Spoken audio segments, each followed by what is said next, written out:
In December 2021 and January 2022, COMC ran a special event to get rid of its minimum auction fee, which is usually $3.50. During that time, because of that special event, I sent 253 cards to auction, and this video will share a summary of my results, as well as highlight the top 5 best sales I made during that time, as well as the 5 cards I lost the most money on. Let's jump into this.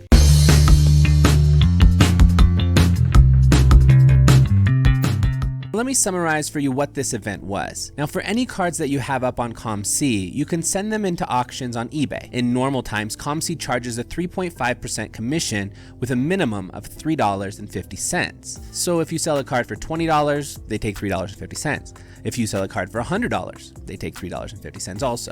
And this is why usually you'd never want to send cards to auction if they're going to go for too much less than $100. But during these 2 months, that minimum auction fee was removed, and instead, a straight up 3.5% fee was taken with no minimum amount, as well as a 50-cent fee per card. And that's quite a bit less than the normal $3.50 minimum that they would have charged at other times. This created an opportunity for me to put up cards for auction that I would have never considered doing from COMC during any normal times.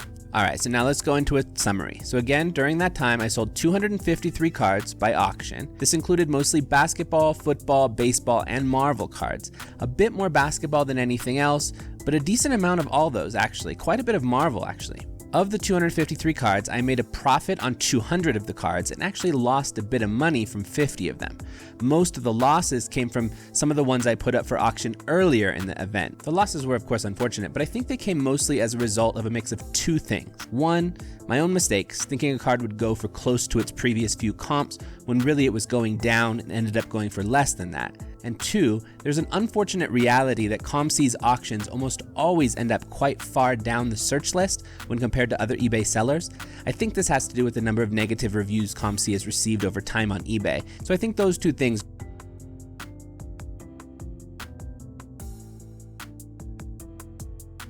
The ones that I did lose money on, I think it was a mixture of those 2 things. But despite the losses on some of the cards, the overall was still solid. I made a $567.41 profit on those 253 cards overall, after all the fees were considered and everything.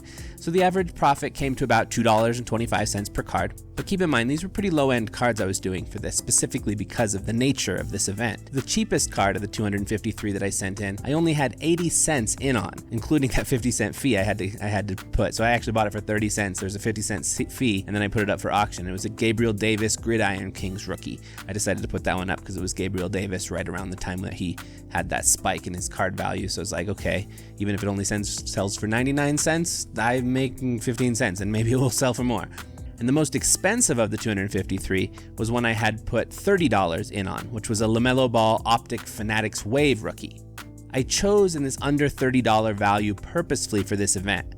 I generally have stopped using COMC's eBay auctions for anything more valuable because of what I mentioned earlier about their cards falling lower in eBay searches. So for me, I was thinking if a cheap card falls through the cracks and I lose a buck or two, no big deal. If a more expensive card was to fall through eBay's cracks due to COMC auctions not showing up high in search results, I could be out quite a lot more money. So I just don't really use COMC auctions anymore for anything with pretty high value. That means that I basically just don't use COMC auctions at all during normal times, and don't expect to again unless they run another no minimum auction fee special event like this one again. Alright, now let's look through the cards I made the most money on and the cards I lost the most money on.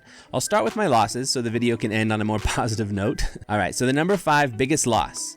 Chris Paul 2008-2009 Topps Chrome. Now, this was one I was actually fully expecting to take a loss on. I had bought this card like 6 months ago or so for like $8, and at the time, the eBay comps were about $10. I think I thought too highly about these 08-09 Topps Chrome cards and thought others would too, so I thought this card would have gone up. At least that's where my head was at the time, but I didn't factor in that Chris Paul had just had a finals run and his cards had jumped up due to that, so since that time, this card has just gone down. So instead of just holding on to this card, hoping someday it'd go up in value again, I decided to use this particular opportunity of this particular special event to just go ahead and offload the card, fully expecting I wouldn't make my full money back on it. So I bought it for $8, it sold for $3.25 for a $4.75 loss, which was my 5th worst loss. My number 4 biggest loss was a Myles Turner 2017-18 Prizm Fundamentals first off the line red Shimmer. numbered out of only 8, and it's from his rookie year. Now this was actually the very first card I put up for auction when this event began, and in retrospect, I don't think it was a good idea. I think this is the kind of card that if I had let it sit there for a decent price, I probably could have made a decent profit on it at some point down the road, but it's just too obscure of a card for many people to really be looking for it as an auction. So I bought this card for $9.74. It sold for $3.36, which is a really good deal for somebody.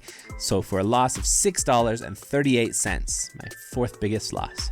My number 3 biggest loss was the Justin Herbert 2020 certified Graffiti, I think it might be called, or 2020 Graffiti rookie card. Now I actually bought a handful of these. I kept one and I put a couple up for auction and then still have 1 or 2 for sale on COMC. None of the ones I auctioned went for anywhere near the other comps of the card on eBay, which is really annoying.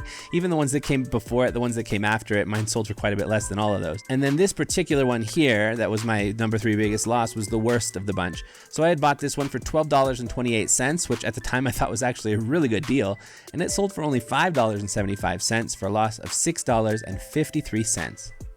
My number 2 biggest loss was the Kyrie Irving 2012-13 NBA Hoops rookie. Now this one, similar to the Chris Paul one mentioned earlier, was another that I bought a long time ago that I fully expected to lose some money on, but just didn't want to keep it long term and felt the special event gave me a chance to just kind of offload it. I actually put a few of these up for auction over a several week period during this special event. My hope was at least to kind of break even overall. Some of them I had paid more for, some of them I had paid less for, but my hope was that in combination I would break even. And if I don't include this card, this one that I lost money on, the rest of them combined I did break even, but then this one I lost money.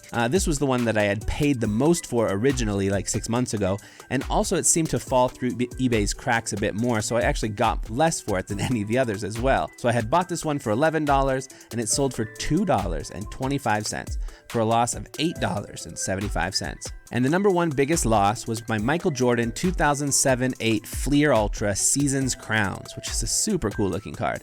Now this was actually an annoying one to lose money on for me.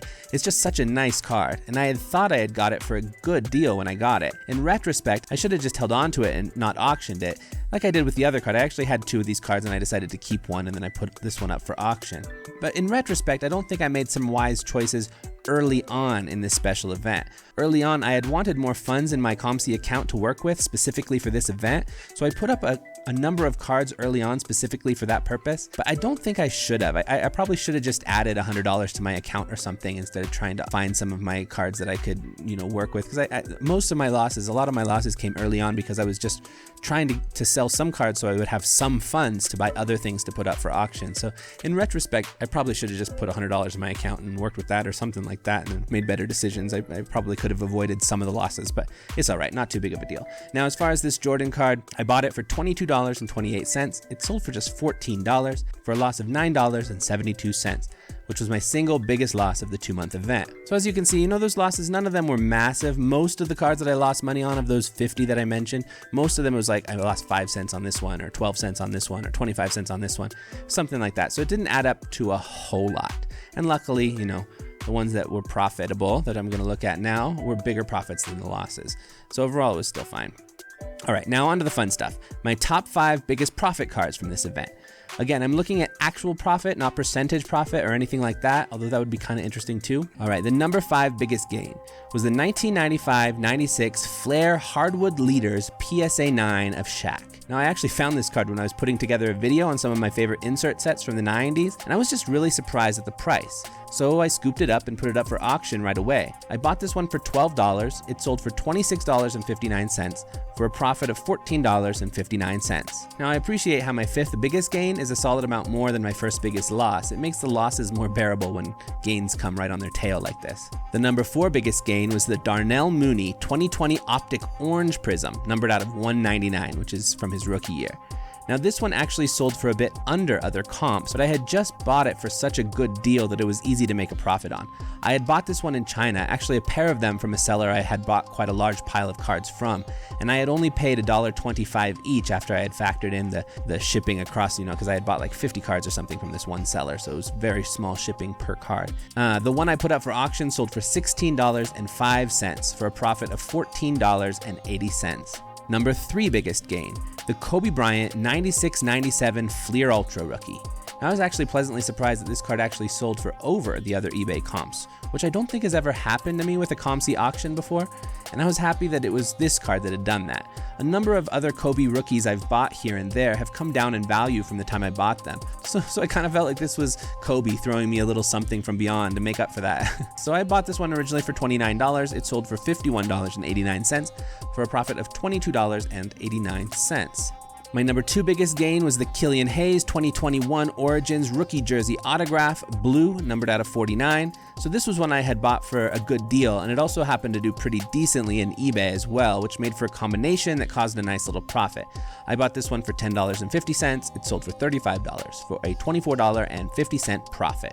And the number 1 biggest gain was the 2019 Select Field Level T-Mall Dragon Scale Prizm, numbered out of 88 of Hunter Renfrow. Now, I had actually bought 2 of these for a ridiculously unrealistic kind of low price. One of them I had mentioned in a previous video when I talked about the cards I had bought in China and sold on COMC. That one I had put up on COMC for $55 and it sold almost immediately. This one I had decided to put it up for auction as soon as it entered my COMC account. This one that went for the auction here did even better than the one I sold on COMC. So that one that I sold on COMC sold within 24 hours or maybe even like within 2 hours for $55. But this one did even better. It took a little longer because it took them a while to process it and get it into the eBay auctions and all this kind of stuff. So it took a bit longer, but it sold for $72. And I had only $6.50 in on this one. So this was a $65.50 profit. The profit on this card alone was actually more than the loss on all of the 50 losses combined. Again, because most of the losses were like 25-cent losses or these really tiny losses, this one $65 gain made up for all those 50 losses in combination. So kind of cool to think of it that way. It makes it so the losses feel a little bit like they sting a little bit less when they're followed by some gains like here. And it's a nice silver lining, and I'm a silver lining kind of guy. All right, that's all we have for this video. Come on back for the next one. Peace.